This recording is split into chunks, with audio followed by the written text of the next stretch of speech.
Hello students, आज के video में हम इलेक्ट्रिसिटी के कुछ बहुत बेसिक और बहुत छोटे छोटे न्यूमेरिकल्स देखेंगे क्योंकि आपको प्रैक्टिस करने के लिए सबसे पहले न्यूमेरिकल का बेस क्वेश्चन किया करिए and then you move to little step higher. जैसे जैसे आप आगे जाते जाएंगे आपको हायर ऑर्डर क्वेश्चन भी बढ़ते जाएंगे, तब आपके कंसेप्ट्स बहुत क्लियर होना चाहिए क्योंकि कंसेप्ट पर ही बेस्ड आप अपने फॉर्मूले और उसकी चीजों को याद करते हैं, उसके नोटेशंस को, और तभी आप न्यूमेरिकल सॉल्व कर पाएंगे। ठीक है, तो इलेक्ट्रिसिटी में मैं फिर से छोटा सा रिकैप करती हूँ आपको कि हमने क्या क्या पढ़ा हुआ था।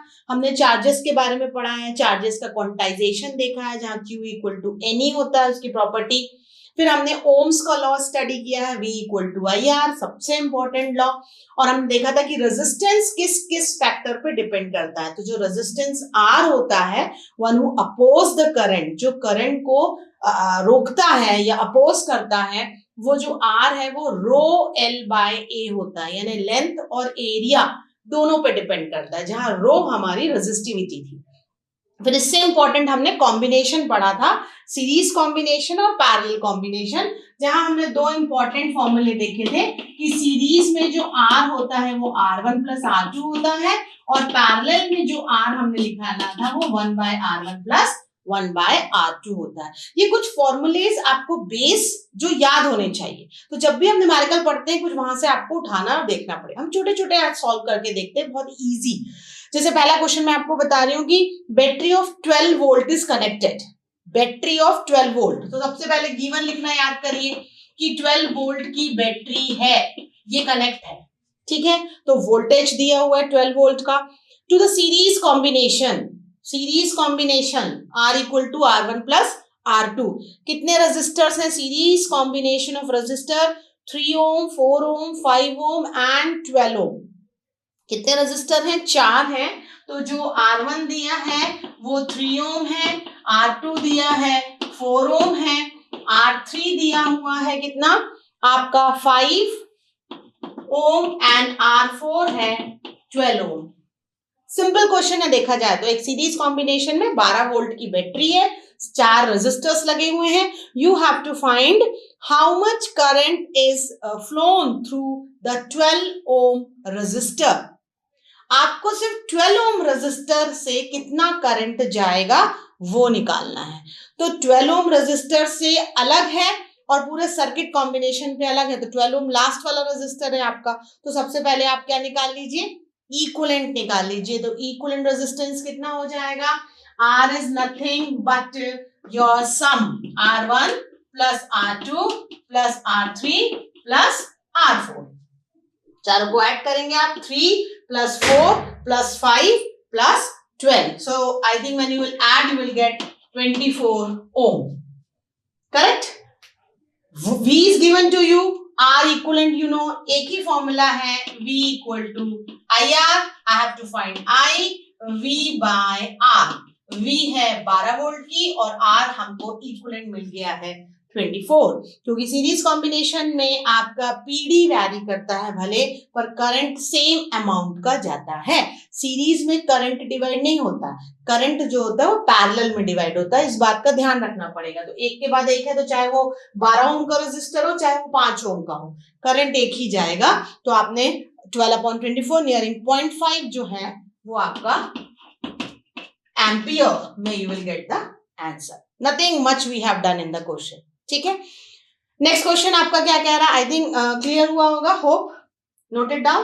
क्वेश्चन में फिर से रिपीट कर देती हूँ आप चाहेंगे तो। Battery of 12 volt connected in the series combination, series combination में 12 वोल्ट की बैटरी लगी हुई है जिसमें 4 रेजिस्टर्स हैं, और 4 रेजिस्टर कितने के हैं? 3 ohm, 4 ohm, 5 ohm and 12 ohm. You have to find simple the amount of current withdrawn. जो हमारा नेक्स्ट क्वेश्चन है वो और सिंपल है, कंसेप्ट वही है। अब हमने ये भी देखा था कि जब करंट फ्लो होता है किसी भी वायर में तो there is a amount of energy which is wasted, और वो एनर्जी का जो फॉर्म था वो क्या था? हीट एनर्जी, जहां हमने वर्क डन निकाला था और वर्क के फॉर्म में एनर्जी निकाली थी। तो आपको याद होगा Joule's law, H equal to I² RT। हमेशा कंसेप्ट से ही न्यूमेरिकल आते हैं, तो concept should be clear. Question कह रहा है कि electric heater of resistance 500 ohm, एक इलेक्ट्रिक हीटर आपके पास है, क्या है इसका गिवन? जिसका रेजिस्टेंस दिया हुआ है 500 ohm. Electric heater of resistance 500 ohm is connected to the main supply for 30 minutes. 30 minutes की सप्लाई में वो कनेक्ट है, यानी टाइम दिया हुआ है फॉर 30 मिनट्स. आप इसको कन्वर्ट कर सकते हैं 30 इंटू 60 सेकेंड्स में. ठीक है. Then what given, electric heater है, उसका रेजिस्टेंस 500 ओम दिया हुआ है और वो जो कनेक्ट है वो मेन सप्लाई से कनेक्ट है कितनी देर के लिए, 30 मिनट्स के लिए. ठीक. If 5 ampere current flow through the filament, अगर फिलामेंट से 5 एम्पियर का करंट फ्लो हो रहा है, कितने एम्पियर का करंट जा रहा है, 5 एम्पियर का, यानी आई दिया हुआ है 5 एम्पियर.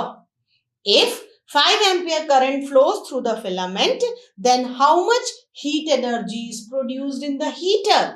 कितनी हीट एनर्जी हीटर जो प्रोड्यूस करेगा. बिल्कुल डायरेक्ट क्वेश्चन दिया हुआ है इसके लिए, लेकिन डायरेक्ट फॉर्मूला भी तो याद होना चाहिए ना, है ना, कि हीट एनर्जी जो होती है वो नथिंग बट I²RT. इसको बेस क्वेश्चंस कहते हैं, डायरेक्ट फॉर्मूला यूज्ड क्वेश्चन. जरूरी नहीं है कि always you will get in your board exams very higher order. Average question जो होते हैं वो भी आपको गिवन और फॉर्मूला बेस्ड पता होना चाहिए. हीट एनर्जी है, इसलिए यूनिट किस में होगा, जूल्स में होगा, क्योंकि वर्क डन है, एनर्जी है. आपको डायरेक्ट फॉर्मूला लगा देना. I² का मतलब क्या हुआ, 5 इंटू 5. आर कितने का दिया हुआ है, 500 का, एंड टाइम वॉज 30 इंटू 60. आप डायरेक्ट मल्टीप्लाई करके 10 to the power 4 भी कर सकते हैं, है ना, उसके फॉर्म में भी लिख सकते हैं. So you will get nearing your answer is 2.25 into 10 to the power 7 joule. जब आप सॉल्व करेंगे तो you will get 2.25 10 to the power 7 joules. I²RT correct. Okay, this much joules you will get as a heat energy produced. हम और छोटे छोटे कुछ questions देखते हैं जो आपके कंसेप्ट को एक बार रिवाइव करेंगे, मतलब रिवाइव करेंगे, उसके बाद हम थोड़े से हायर ऑर्डर क्वेश्चन पे जाएंगे. हमारा नेक्स्ट क्वेश्चन क्या कहता है कि 400 joule of heat is produced. Heat जो प्रोड्यूस ऑलरेडी आपके किसी रजिस्टर में हो रही है वो 400 जूल की गिवन है.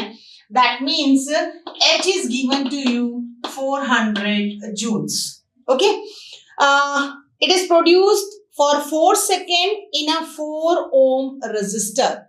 4 सेकेंड के लिए हीट प्रोडक्शन हो रहा है 400 जूल का, और जो वायर है वो 4 ओम का है, यानी टाइम आपके पास 4 सेकेंड्स है एंड आर जो है वो 4 ओम है. ये I²T को देख के एक ही फॉर्मूला आपको बिल्कुल बाय हार्ट होना चाहिए, that is I²RT. But question is asking what, find the PD across the resistor. You have to find what, PD.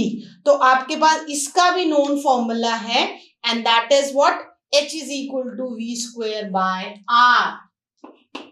ये हमने अलग अलग फॉर्म जो थे वो पढ़े हुए थे.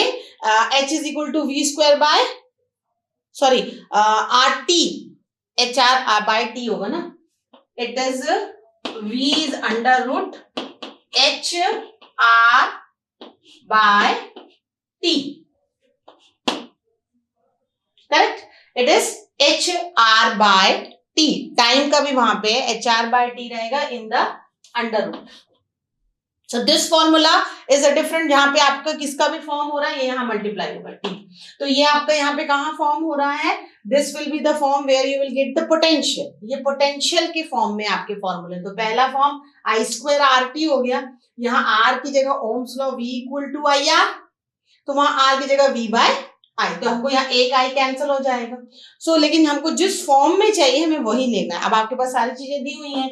H जो है वो 400 है, बाय 4 है, इंटू 4 है, तो ये आपका 4 and 4 कैंसिल हो गया. अंडर रूट क्या बचा, 400 का अंडर रूट का मतलब ये हुआ कि V is equal to 20 of volt. Correct. तो मैंने पहले आपसे कहा कि कुछ नॉन फॉर्मूले आपको याद होने चाहिए. Very simple. Next question, calculate the electric energy which is consumed by. Electric energy निकालना है आपको, यानी definitely you have to find power, work done upon time, और you have to find work in joules, है ना. देखिए question में दिया क्या है. So you have to find the electric energy consumed by 1200 watt heater in 20 minutes. तो power तो दिया ही हुआ है 1200 what and time is given for that heater is 20 minutes, है ना. तो जब आपके पास टाइम दिया हुआ है 20 यानी उसको 60 से मल्टीप्लाई करना पड़ेगा, तो ये सेकेंड्स में हो जाएगा आपका 20 इंटू 60 हो जाना है. अब पावर दिया हुआ है, टाइम दिया है. Energy is nothing but work done. तो power is W by T. So W is nothing but power into time. Power कितना है आपके पास 1200 का है और टाइम आपके पास है 20 इंटू 60. होप एकदम डायरेक्ट क्वेश्चन है, क्लियर है ना. तो 12 इंटू 12 हो जाएगा और आप 10 टू द पावर के फॉर्म में भी लिख सकते हैं. So answer will be 1.44 into 10 power 6. That much. What is the unit of work? That is nothing but in joule. So this is how कुछ डायरेक्ट क्वेश्चन आपको करने चाहिए. एक और क्वेश्चन बता रही हूं. A current of 5 ampere flows. Current दिया हुआ है I. कितना एम्पियर है 5 ampere. So current of 5 ampere flow through 12 ohm resistor. एक वायर है जिसका रेजिस्टेंस दिया हुआ है 12 ओम का. 5 एम्पियर का करंट किसी वायर से फ्लो कर रहा है और वायर का रेजिस्टेंस कितना दिया हुआ है 12 ohm given to you. And what is the rate of energy produced in the resistor? Rate of energy produced. तो एनर्जी तो वही आपकी होगी heat energy, that is nothing but I square RT. But इसने रेट ऑफ एनर्जी पूछा. तो rate का मतलब क्या होता है time eight which it is changing, यानी H बाय T निकालना है. That is the rate of energy, है ना. तो रेट ऑफ एनर्जी का फॉर्मूला क्या बन गया? It is nothing but I square into R. तो I स्क्वायर R आपके पास रेट ऑफ एनर्जी है जो आपको क्वेश्चन में निकालनी है, यानी 5 इंटू 5 इंटू 12. तो यूनिट क्या होगा H बाय T है ना. H इसका मतलब हीट एनर्जी, एनर्जी मतलब जूल्स पर सेकेंड. तो आपका जो heat energy with respect to time निकलेगा, द रेट ऑफ एनर्जी होगी वो होगी जूल पर सेकेंड में. एग्रीड? सिंपल. तो आपके पास एक वायर है 12 ओम का, उसमें करंट था 5 एम्पियर का. आपको निकालना था how much amount of energy is liberating, but that is you have to find with respect to time. The rate of energy produced निकालना था in your resistor. Clear? I hope ये सारे simple form के questions हैं, but it will be clear to you how you are putting your formula या concept in the numerical. I hope student ये video आपका बहुत छोटा सा सिंपल क्वेश्चंस के साथ है. हम अगले वीडियो में अपने हायर ऑर्डर क्वेश्चंस देखेंगे. Thank you.